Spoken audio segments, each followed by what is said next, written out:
नमस्कार। चलिए आज के कुछ जरूरी करंट अफेयर्स पर एक नजर डालते हैं। हम कुछ ऐसी बड़ी घटनाओं को समझने की कोशिश करेंगे जो हाल ही में दुनिया भर में सुर्खियां बटोर रही हैं। सुनने में तो ये सब अलग अलग लगते हैं, है ना? पर ये सभी आज हमारी चर्चा का हिस्सा हैं। हम देखेंगे कि कैसे ये अलग अलग दिखने वाली कहानियां असल में एक दूसरे से जुड़ी हुई हैं और हमें आज की दुनिया की एक ज्यादा बड़ी और साफ तस्वीर दिखाती हैं। तो चलिए शुरुआत करते हैं हमारी पहली कहानी से जो जुड़ी है हेल्थ से। एक नया वायरस जिसे विंटर वॉमिटिंग डिजीज कहा जा रहा है आजकल चिंता का कारण बन रहा है।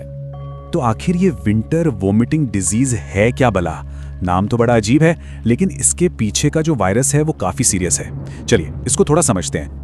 तो इस बीमारी की जड़ है नोरो वायरस। देखिए, एक ऐसा वायरस है जो बहुत तेजी से फैलता है और सीधे हमारे पेट और आंतों पर असर करता है। इसीलिए इसे आम भाषा में स्टमक फ्लू भी कह देते हैं और इसका यही तेजी से फैलने वाला नेचर इसे एक बड़ी हेल्थ प्रॉब्लम बना देता है। अच्छा, तो ये फैलता कैसे है ये जानना बहुत जरूरी है।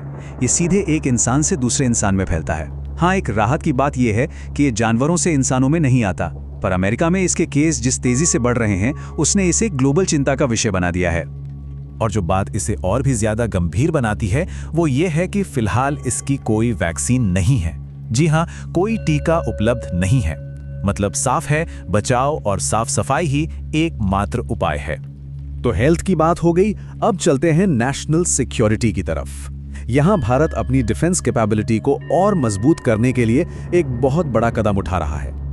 बात हो रही है S-400 से S-500 की। मतलब भारत अपने मौजूदा S-400 एयर डिफेंस सिस्टम से एक लेवल ऊपर जाकर रूस के नेक्स्ट जनरेशन S-500 सिस्टम को लेने में इंटरेस्ट दिखा रहा है और ये देश के लिए एक बहुत बड़ा स्ट्रेटेजिक मूव।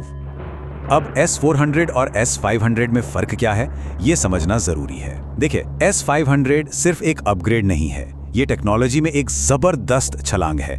इसकी रेंज बहुत ज्यादा है, रिएक्शन टाइम कमाल का है और ये सिर्फ हवाई खतरों से नहीं बल्कि स्पेस से आने वाले खतरों से भी निपट सकता है।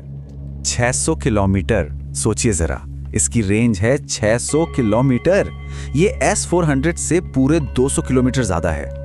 इससे भारत की डिफेंस पहुंच और ताकत में कितना बड़ा इजाफा होगा।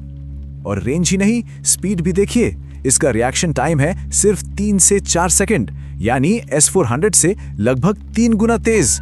इसका मतलब यह है कि ये पलक झपकते ही आने वाले खतरों को पहचान कर उन्हें खत्म कर सकता है। अच्छा, डिफेंस से हटकर अब कल्चर की दुनिया में चलते हैं। देखते हैं कि कैसे हमारी परंपराएं भारत के समाज को एक धागे में पिरोती हैं। और यहाँ हम दो बिल्कुल अलग तरह के त्योहारों पर नजर डालेंगे। तो सबसे पहले बात करते हैं हॉर्नबिल फेस्टिवल की। अरे, ये सिर्फ एक इवेंट नहीं है, इसे फेस्टिवल ऑफ फेस्टिवल्स कहा जाता है। ये नागालैंड की रंग बिरंगी संस्कृति का एक शानदार जश्न है जो हर साल 1 से 10 दिसंबर तक मनाया जाता है। नागा हेरिटेज, म्यूजिक, ट्रेडिशन सब कुछ एक जगह देखने को मिलता है। लेकिन इन जश्न और रंगों के बीच एक बहुत ही पेचीदा सवाल भी खड़ा होता है। क्या होता है जब कोई सदियों पुरानी परंपरा, कानून और नैतिकता के सवालों के घेरे में आ जाती है? यहाँ पे बात आती है prevention of cruelty to animals act 1960 की। ये कानून इसलिए बनाया गया था ताकि जानवरों को बेवजह दर्द या तकलीफ ना दी जाए। और अक्सर जब भी जानवरों से जुड़ी पारंपरिक प्रथाओं पर बहस होती है तो ये कानून सेंटर में आ जाता है। और इसी से जुड़ा एक मामला सामने आया है असम से। वहां भैंसों की लड़ाई का एक पारंपरिक त्योहार है मोहो जुज। इसे पहले इसी कानून के तहत बैन कर दिया गया था, लेकिन अब इसे आधिकारिक तौर पे फिर से शुरू कर दिया गया है। जाहिर है, इस फैसले ने संस्कृति, परंपरा और एनिमल वेलफेयर के बीच की बहस को फिर से हवा दे दी है। चलिए अब रुख करते हैं खेल की दुनिया का, जहां 2 भारतीय क्रिकेटर्स ने अपने शानदार प्रदर्शन से हाल ही में इतिहास रच दिया है। 52, जी हां 52 विराट कोहली ने यह कारनामा कर दिखाया है। उन्होंने वनडे इंटरनेशनल मैचों में अपनी 52वीं सेंचुरी लगाकर एक नया वर्ल्ड रिकॉर्ड बना दिया है और उन्होंने पीछे छोड़ा है क्रिकेट के भगवान सचिन तेंदुलकर के 51 शतकों के रिकॉर्ड को। कमाल की उपलब्धि है ये। और रुकिए, रिकॉर्ड्स का सिलसिला यहीं खत्म नहीं हुआ। रोहित शर्मा ने भी एक नया कीर्तिमान बना दिया है। अब वो ओडीआई हिस्ट्री में सबसे ज्यादा छक्के लगाने वाले बल्लेबाज बन गए हैं। 352 छक्कों के साथ उन्होंने शाहिद अफरीदी को पीछे छोड़ दिया। सच में भारतीय क्रिकेट के लिए यह हफ्ता यादगार रहा। चलिए अब फटाफट कुछ और जरूरी खबरों पर एक नजर डाल लेते हैं जिनके बारे में पता होना चाहिए।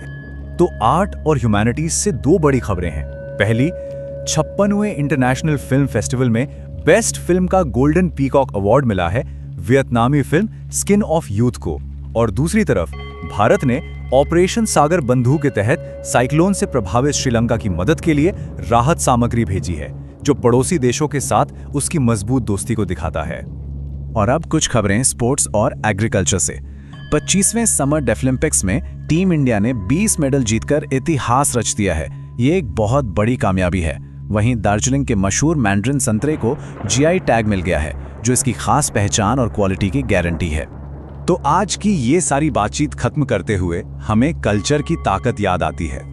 चाहे वो हॉर्नबिल जैसे त्योहारों का जश्न हो या फिर पारंपरिक प्रथाओं पर होती बहस, ये सारी चीजें हमें हमारी पहचान और हमारे समाज के बारे में बहुत कुछ सिखाती हैं। तो जाते जाते एक सवाल छोड़ जाते हैं। हेल्थ अलर्ट से लेकर टेक्नोलॉजिकल एडवांसमेंट और कल्चरल डिबेट्स तक, आज की इन कहानियों में से कौन सी कहानी हमारे आने वाले कल पर सबसे गहरा असर डालेगी? इस पर सोचिएगा जरूर। हमारे साथ जुड़ने के लिए शुक्रिया।